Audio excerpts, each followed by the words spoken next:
can't believe it's been a decade since I first played Borderlands. The world and the wacky characters still resonate with me to this day. We've all got our favorite character, and if you're like me, chances are it's a Vault Hunter. Not that kind of vault. Every Vault Hunter got their own special flavor of gameplay. From the burly muscle man Brick to the mysterious Maya. Each character fits into their own category. And I'm so hyped for all the new characters in Borderlands 3. But let's look back at the old Vault Hunters and what your favorite one says about you. The soldiers. The soldiers of the Borderlands universe are gun-toting all-arounders. They're good at a lot of different things, and you could argue that they are the most basic class, but that's not a bad thing though. If you prefer one of these guys, you're probably a pretty laid-back person who can just go with the flow. Roland is the OG. He's literally considered the soldier. Roland uses his Scorpio turret to take out any enemies in the general area. If you play Roland, you probably prefer using any type of weapon you can get your hands on. A shotgun? Bang! Combat rifle? Pew pew pew, away. Rocket launchers? Those are a pretty good bet. You can blast away anything in your way to smithereens. If you're a Roland main, you probably get calls from your friends when they need help changing a tire or have an extra ticket to a concert or need a wingman, because Roland mains are reliable. Just like the man himself. With his supply tree, he can supply his trigger-happy teammates with some extra ammo. His medic tree is pretty self-explanatory. He heals people by shooting them with healing bullets, which is pretty on par for Borderlands. Roland mains are also great leaders. It's probably your job to explain the rules of a new board game, update the group text with plans, and, well, do anything that involves rallying the troops. Then there's Axton, who isn't too far off from Roland. He's also got a turret, and he's probably the most basic option you can go to in Borderlands 2. And that's, again, not a bad thing. Axton is a military man, hardened by his years of service. There's really not much to say about him. He's like the American cheese of Borderlands 2. He's as ordinary as you can get, but he gets the job done. Don't lie to yourself, Axton mains. You're always going for American cheese on your burgers. Nothing too crazy like pepper jack or Swiss, ooh. Besides, nothing melts quite like American cheese, am I right? At least Nisha, the gunslinging sheriff, is a little different. If you main Soldier 76 in Overwatch, you'll feel right at home. Let's face it, her showdown ability is basically just Soldier 76's tactical advisor ability. Auto-aiming can be fun after all, don't waste a bullet. Soldier 76 is a great all-arounder in Overwatch, and so are the soldiers of Borderlands. You're a generalist, but you're always a valuable asset to your team, in real life and in the games you play. Number 2, the Sirens. While the soldiers are straightforward, the Sirens have some more nuance. Even in Borderlands lore, Sirens are very special individuals. They all share a few traits. They're women, they have some awesome tattoos, and they have magical powers. Only 6 Sirens can live in the Borderlands universe at the same time too, and we've met a few so far. Commandant Steele, an antagonist from Borderlands 1, was a Siren. Angel from Borderlands 1 and 2 is also a Siren. And then there's the 2 we can play, Lilith and Maya. The Sirens are shrouded in mystery. If you're a Lilith or Maya main, people might not understand you because they don't know enough about you. Once people break down your walls a little, they'll see you're a pretty awesome person.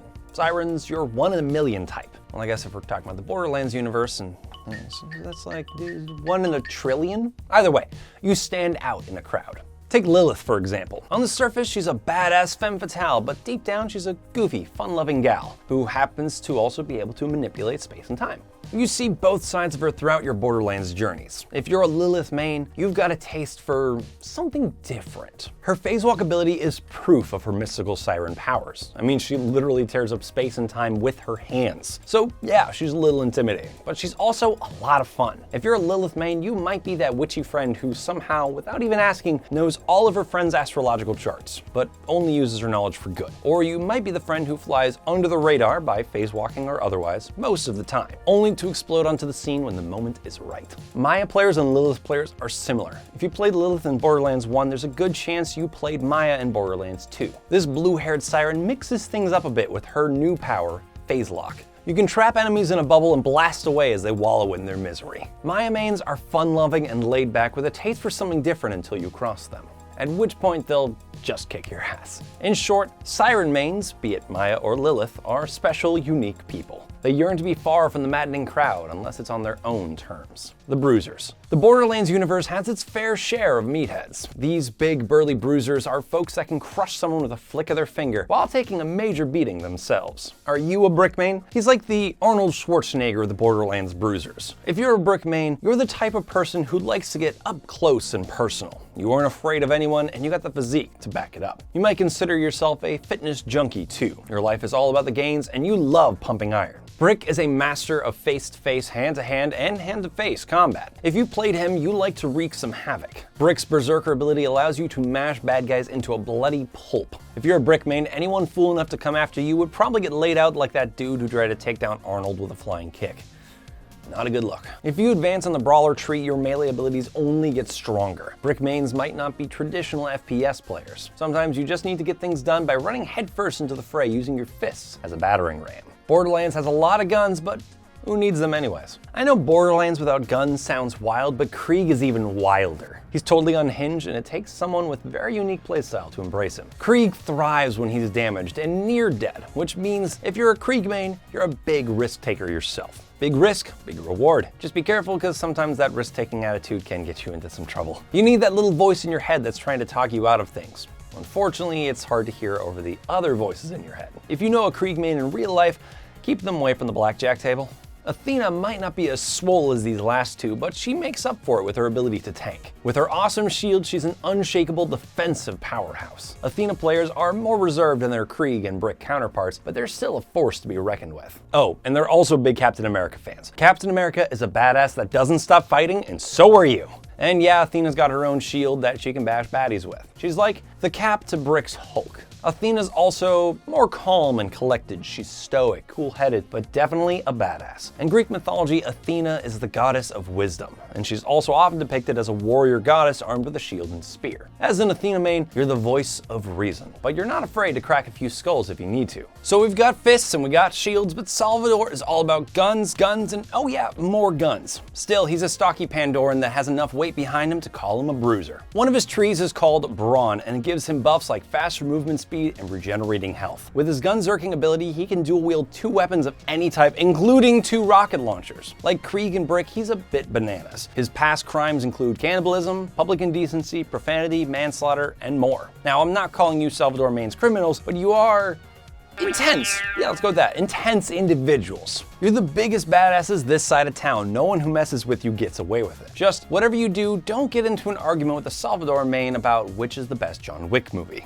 The Hunters. What would any good first-person shooter be without the sniper class? These scouts excel at taking out foes from afar. You're a lone wolf that's completely self-reliant. You don't let your lack of personal interaction get in your way. You're just more efficient on your own. You know those terrible group projects you had to do in school? Scout mains dreaded them every single time. You're much better off being a one-man army and doing the brunt of the work because no one can get it right but you. While the rest of your group are planning things out, you've already finished the whole project. Nothing against your classmates, you just have to do things your way, which is to say, with deadly efficiency. Let's begin with the original, the one and only Mordecai. Mordecai mains love real-life animals. It feels like they're the only living things you can rely on. They're almost as good as your trusty Borderlands pet, Bloodwing. Mordecai mains are the Steve Irwins of Borderlands, except instead of hunting crocodiles and foiling poachers, they're hanging with Bloodwing and sniping baddies. Mordecai's got some revolvers and pistols at his disposal, but let's get real. You play him for the sniper rifles. You just prefer to shoot from a safe distance, and when you saw the choice to main Mordecai, you didn't look back. If you find yourself maining Zero from Borderlands 2, you might think yourself a poet. You may or may not be actually good at it, but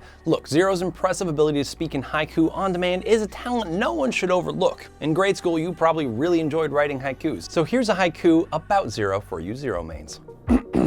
If you main Zero, emoticons are your thing. Some think you are weird. Thank you for your applause. So yeah, emoticons, that's Zero's thing. Zero mains, you ever find yourself texting a friend and you put a smiley face or a winky face in every single text? Or do you put a ton of emojis in your social media posts? I think Zero's influence might be rubbing off on you. Combine your loner nature, poetic tendencies, and overuse of emoticons, and you're a sensitive, expressive soul, also known as a Zero main. But nothing compares to your ability to snipe, sneak, and assassinate. Zero is a bona fide ninja after all. You might know all the jutsu hand signs from Naruto, but we're not judging. We're not on Get on the Robot, right? But we're talking about Naruto and ninjas. With the help of his deception skill, Zero can sneak up and shoot a psycho in the face or find a better position to snipe. You're definitely a cunning individual, not to be taken lightly. I admit, Aurelia is something of an anomaly. She's probably the most forgotten character of the franchise, so allow me to refresh your memory. Aurelia uses cold-based abilities, but she also has a huntress skill tree which allows her to excel in sniping. She's a hunter like her brother, Sir Hammerlock. Sometimes it's best to take out the prey when it's far away. Perhaps when Aurelia makes her return in Borderlands 3, we will see a more fleshed out character, but for now, Aurelia mains are forgotten individuals, and that's just how you like it. You're a loner, so it's nice to not have other people constantly talking your ear off. But if someone is lucky enough to get close with an Aurelia main, they're definitely the kind of person to have a second fridge in the garage full of all the things that they've hunted and gathered. Hopefully it's just beer or venison and not other things they hunted down. The techies. Let's be honest, there's no way a game publisher is going to include a tech character who isn't also a nerd. Take Jack, for example, or should I say Jack's doppelganger. On the surface, he's a good-looking dude that's plenty capable in combat. Deep down though, before he was augmented to become a perfect replication of handsome Jack, he was a dweeb. Techies all rely on some sort of technology to gain an edge in battle. Let's start with Gaige. She's a schoolgirl that just wanted to be better than her bully, and she's had a chip on her shoulder ever since some chump in her group did the whole project by himself. She may be a nerd, but Gaige doesn't play by the rules. Anarchy reigns supreme with her. Her ordered chaos tree makes every combat encounter totally unpredictable. Gaige mains relish in chaos, maybe even more so than our friend Krieg over here.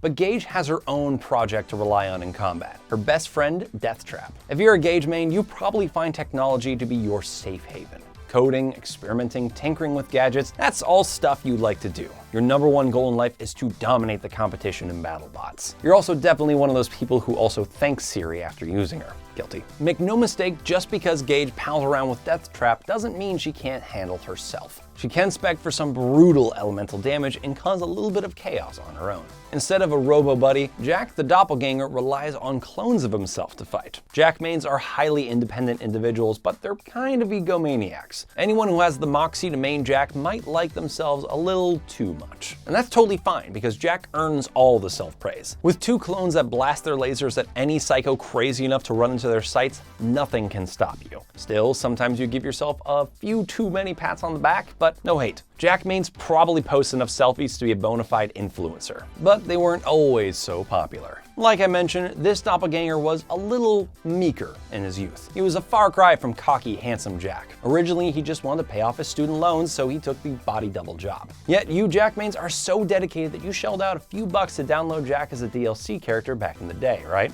Wilhelm, on the other hand, is a little bit boring. He's like that weirdly buff college professor that can school you in trivia any day. I swear I'm not just pulling that comparison out of a hat. There's always at least one at every college campus. Wilhelm's an enforcer, so he's kind of like a blend of soldier and bruiser counterparts, but with his wolf and saint drones, he becomes a man of technology. He's also got skill trees that make him more resistant, so he combines brains and brawn. Turns out you can have both. Wilhelm mains, don't let your fascination with technology get you in over your head. Don't end up like Wilhelm. In the pre-sequel, you might have mained him, but let's not forget that this nerdy hunk becomes a boss in Borderlands 2. Don't let that nerd rage get the better of you. Put down the bathwater, back away from the console, and go work out some of that aggression at the gym or somewhere healthy. But why use technology when you can be the technology? Just main Claptrap. Claptrap mains are unabashedly themselves. They're comfortable in their own skin, even though they know they're the most extra person in the room. People just don't share your sense of humor. Kudos to you though, because no matter what, you're always yourself,